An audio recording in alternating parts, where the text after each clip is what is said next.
And this is not only let's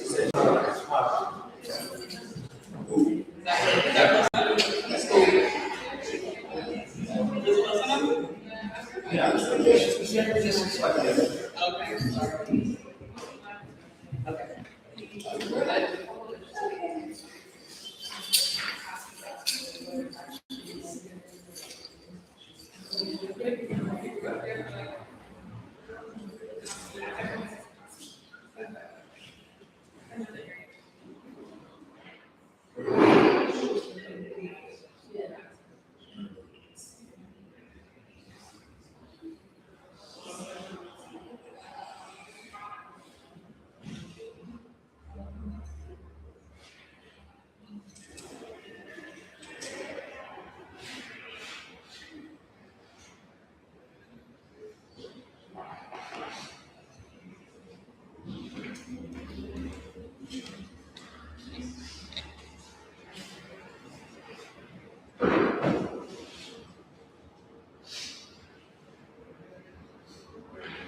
Hello, everybody.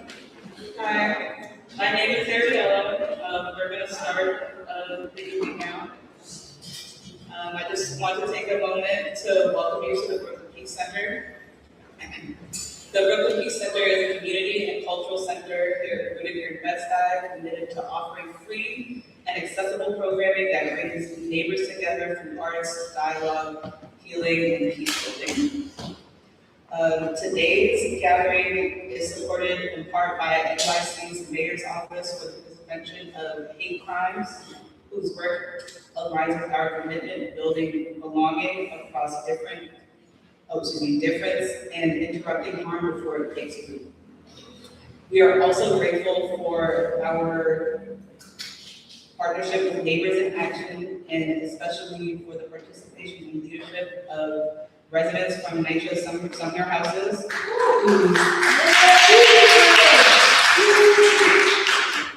whose voices and presence help shape this work in the neighborhood. Together we gather around music, conversation, and community as practices of peace. It is an honor to welcome Wadada Leo Smith, trumpeter, composer, improviser, visual artist, and one of the greatest creative voices of our time. Born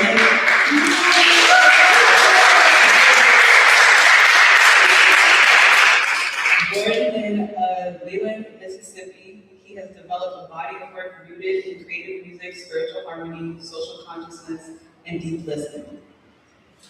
His landmark work, 10 Freedom Summers, inspired by the Civil Rights Movement, was a finalist for the 2013 Pulitzer Prize in Music. He is also the creator of culmination, a symbolic, image-based language for musicians and performers. Tonight, we are grateful to speak with him about peace, belonging, liberation, and creative expression.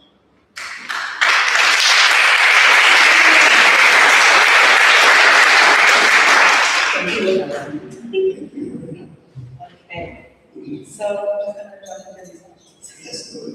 Okay. When you hear the word peace, what does it mean to you now after a lifetime of making creative music? Well, I think the best thing and the greatest thing to know about peace is that it's impossible. Sorry? It's impossible without love. And there's no lessons, no tracks, no maps to take you there. And the reason for that is because peace lies in the heart. It's not a commodity or something that you can put on your rooftop and show people. The actions of your heart can authenticate your notions of peace, but how you do it is what makes it peaceful.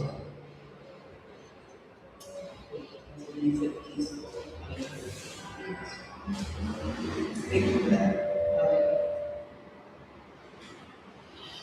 I had something to say, but I'm not sure how to frame it. Just say. Just say, I guess, how does peace present itself in your music? Well, music actually creates a space that allows us to reflect and become aware of our presence. It doesn't do anything else. I grew up all my life hearing people say that music is about this and music has that. No, it's a wave. It's a kind of electromagnetic wave that allows us to become kind of like our original self. Okay? So we can't point to music and say that's peace, this is peace, this is not peace, this is bananas, this is whole wheat bread, so we can't do that. But people do it. Okay? I don't do it.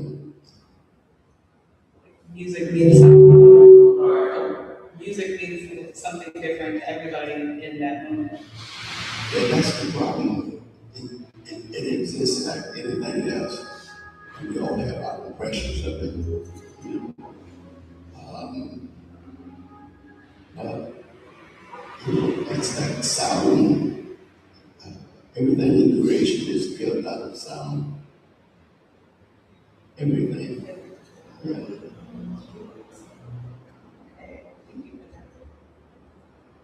Um, you have spoken of creative music as more than a genre. How does creative expression help people imagine a world beyond violence and hate? Well, that's kind of hard because people are stubborn and they kind of like habits and patterns. And I don't mean that in a negative way. I mean that as a way of observation. And but let me tell you this: when I say peace is impossible without love, that means that the key to peace is just something that we call love.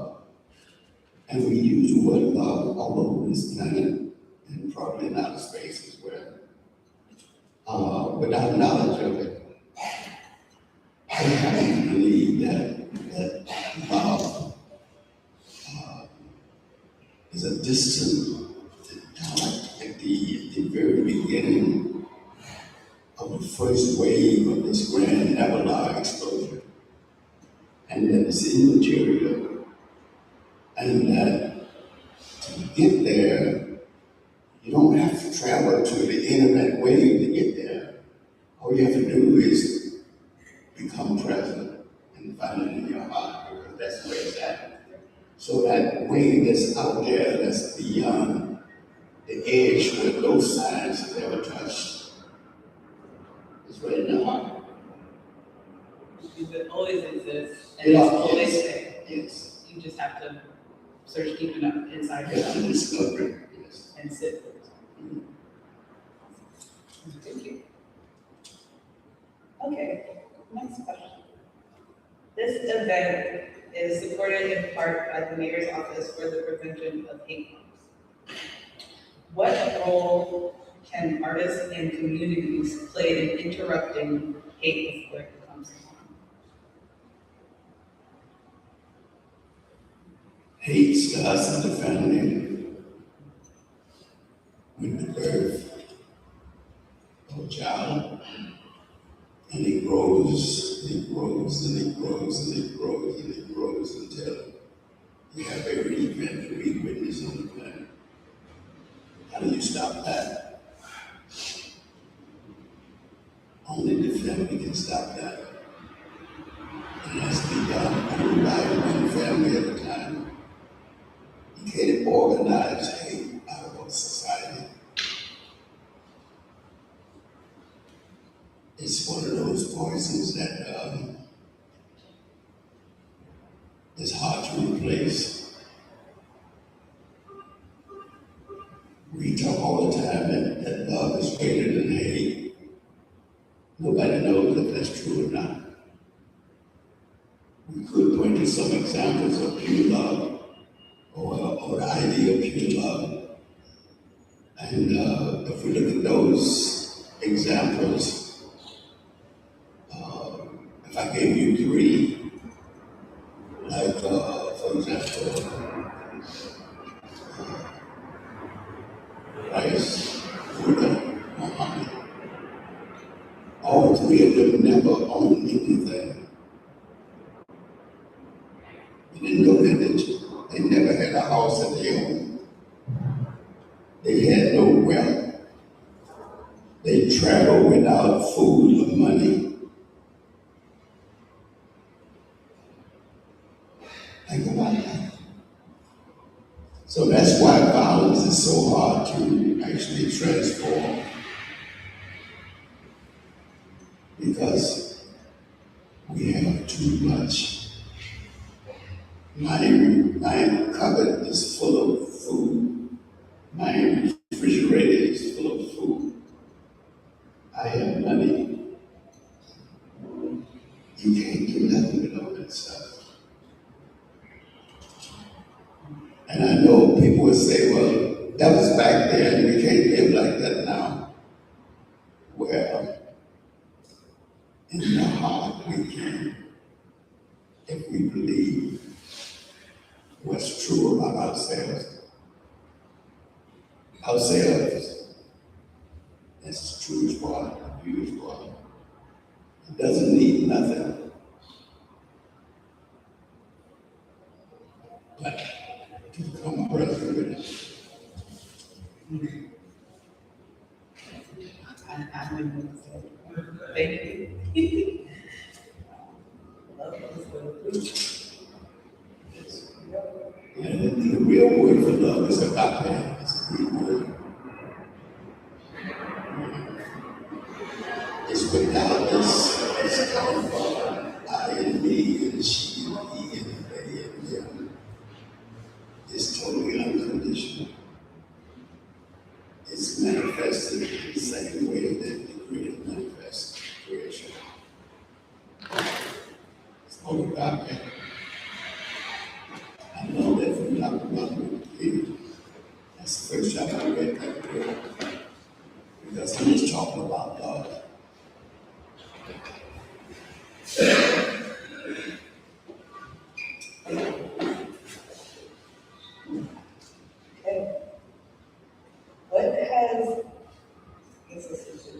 What has music taught you about belonging, especially across differences of race, culture, religion, and generations of place? Well, on the bandstand, it's a whole bandstand. Or let's say this way, when people play together, they forget who they are. They don't have no names. They don't have no picture or no identity of who they are. I'm talking about truly when you're truly in playing. I'm not talking about fake playing, I'm talking about true playing. Your identity evaporates. And everybody on that in that stage or on that platform that's playing, if they're not true, they don't have no identity. And they own the world just like the world is part of them. And I know that sounds like a fantastic tale, but it's not a tale. Okay? It's actually truth. You know, some of us, when we step on stage, we don't step on stage any kind of way. We step on stage with intentionality.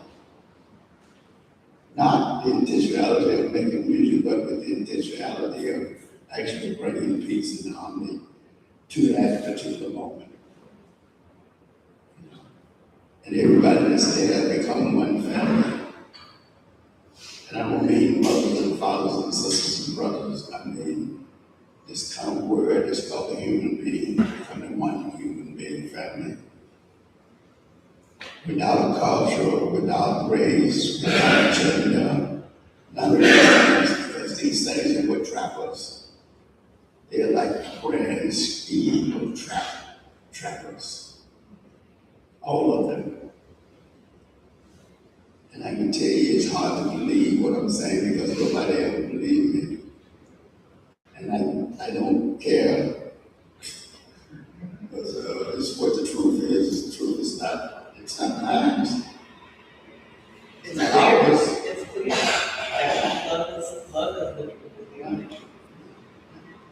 That's That's right. Okay.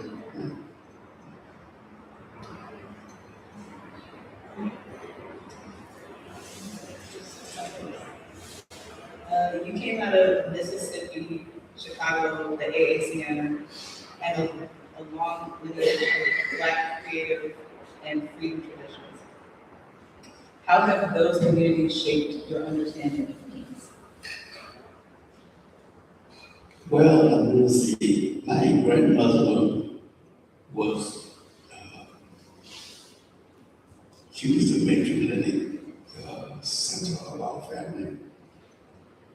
And our family, whatever decision had to be made, we would go to her house.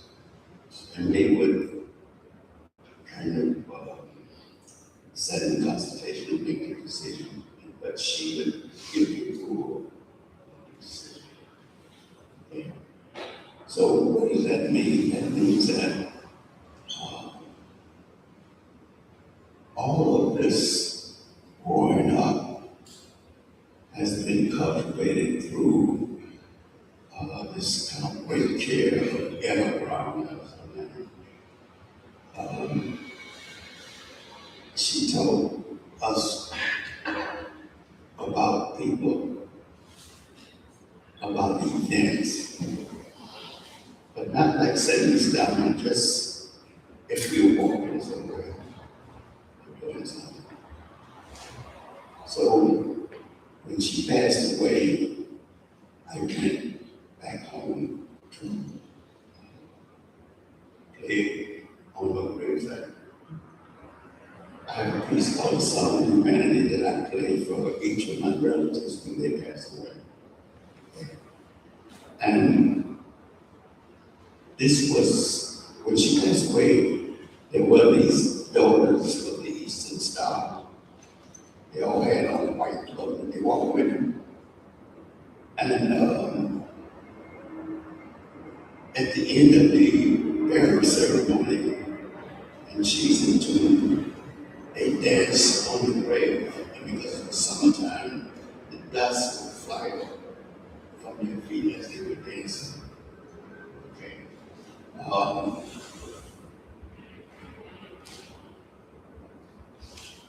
To me, that shows me that creation is balanced. That my grandmother was the key to our balance, and that she had a hand or arm, or she embraced a much wider community, which was basically secret. That's how I think about life. That's how I think about music. That's how I think about art. I believe in inspiration as the authenticator of everything that I do, writing and nothing.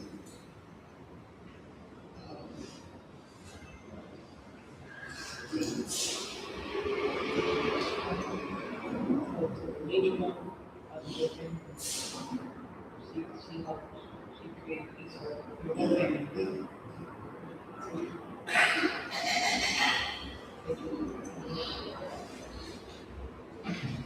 So daughters of peace, your grandmother, I don't believe so. I think the daughters of Houston Stars like The other side. the other side of Yeah, them. yeah. I don't know for sure because that's so young. Yeah, my mother became the center of the Eastern Side. Oh wow. Okay. And the same thing happened on the way. More traditional. Yeah.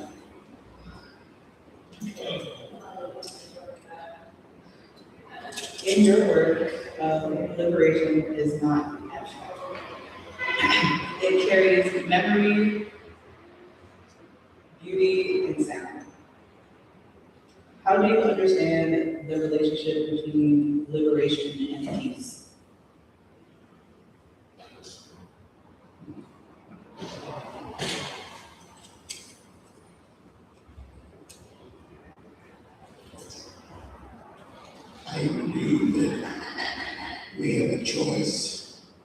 to be liberated. And that liberation does not mean not being in bondage.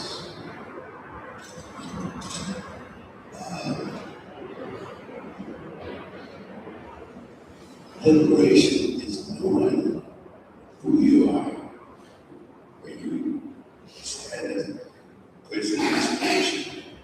And no matter what your circumstances are, that you have the quality and character of a liberated being.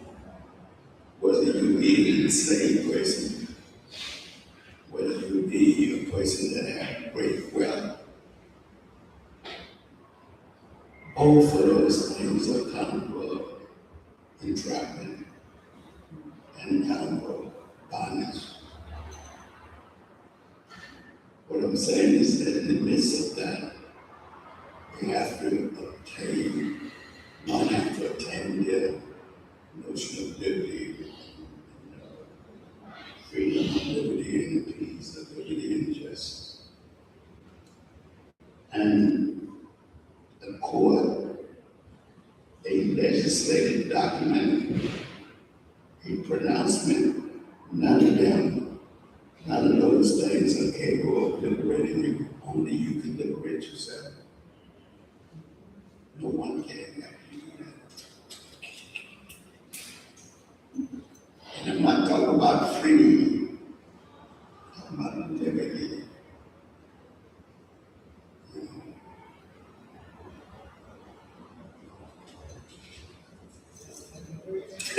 Thank you. For the sake of time, I'm going to do one more question, and then we can transition over to the concert. If we think of Brooklyn Peace Center as a place for healing and dialogue and creative practice, what invitation would you offer to this community tonight? That's easy. I would offer them the gardens of peace. And I can tell you where it's at. I can't unlock the door for you. But it's right in the center of your heart. And there's secrets there, which is just for you. Why? And there's beneficial qualities there. It's also for you, but also for everyone else. So, Thank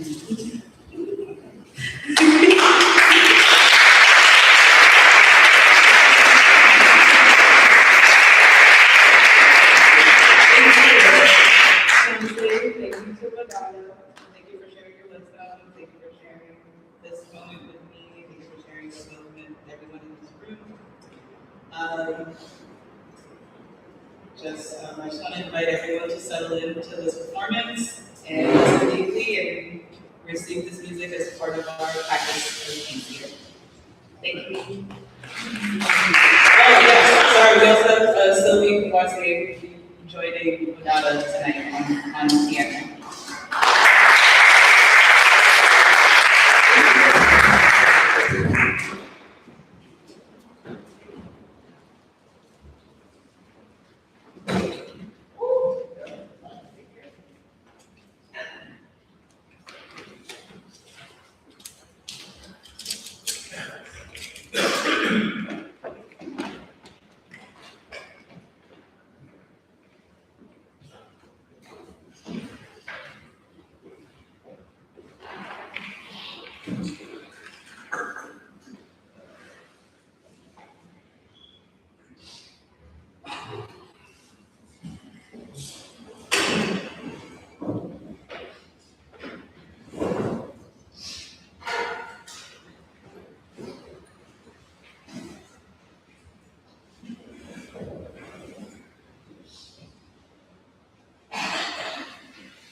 So I guess you could figure out, yeah, that's good.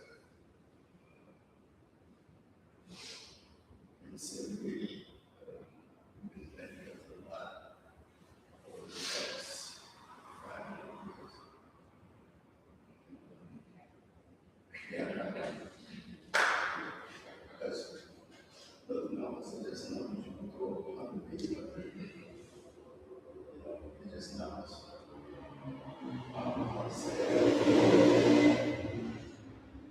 Sand and numbers and on the seashore. And that's what he was like. Yeah. Okay. We're gonna create a music video here. Because I use the word create. That use the word improvisation. There's a difference. And I use the word create because I read the Quran and other spiritual books. They talk about anything becoming, they use the word restoration. And that word itself means inspiration because it's not us, it's not from them, it's from somewhere else.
No,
you want nothing. Know that. Okay, how about 26 seconds? Okay, how about 15 seconds?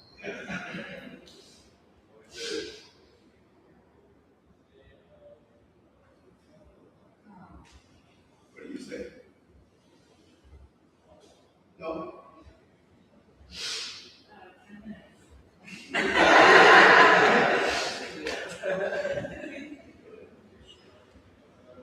Let's see what we can do.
I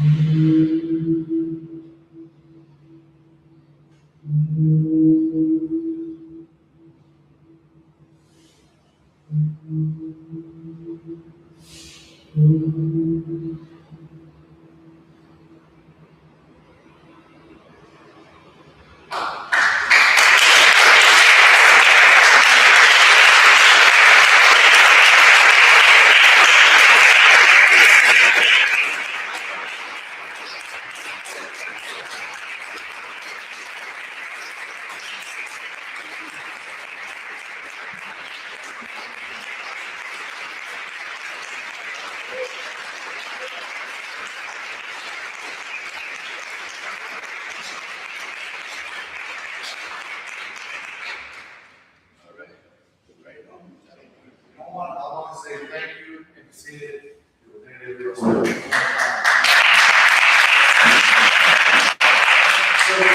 again, on the key. And I want to say thank you for joining us this evening. Sometimes when we encounter such depth and presence, the only response is to pause and be still. So I invite you to, for just a moment, to express His presence. Maybe take a deep breath together.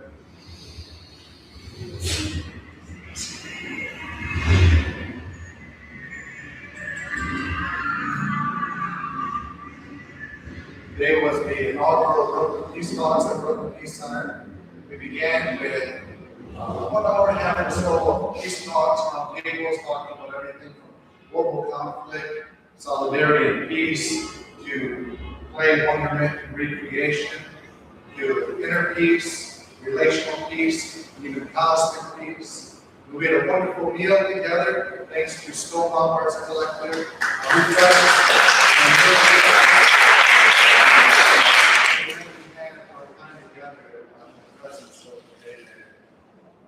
Sylvie joining us. All of this works is through collaboration and partnerships, through relationship, through, you heard earlier, our Sumner neighbors, the mayor's office, donations, $5, $10, the fruit sales we have downstairs, all sorts of this helps make it possible. So thank you for being with us this evening. Feel free to hang out, relax a little bit. We're still open for a while. Of course, fellowship, get to know your neighbor, and thank you again for joining us and being with us.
Yeah,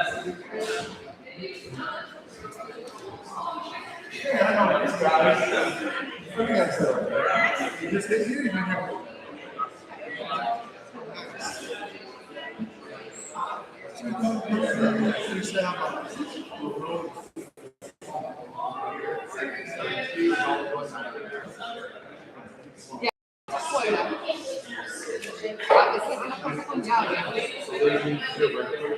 Yes, y hay una llave en la entrada donde yo recojo.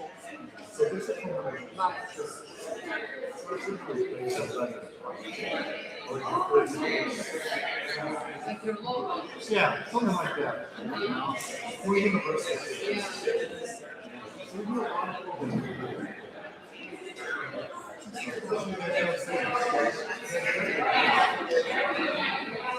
Just now.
The anchor is really that design philosophy. It's not just about music. The philosophy is really creating. So I just feel like that just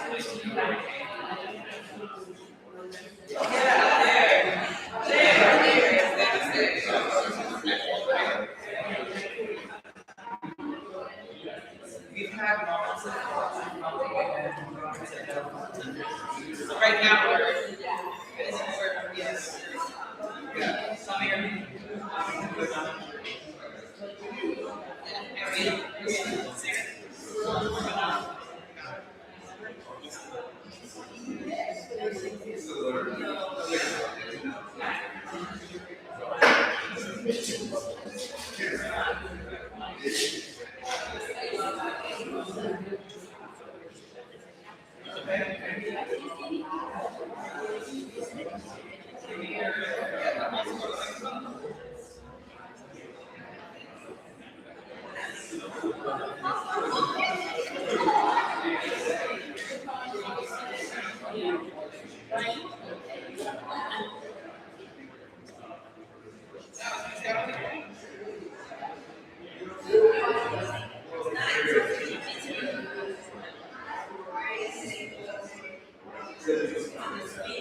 Okay, sure.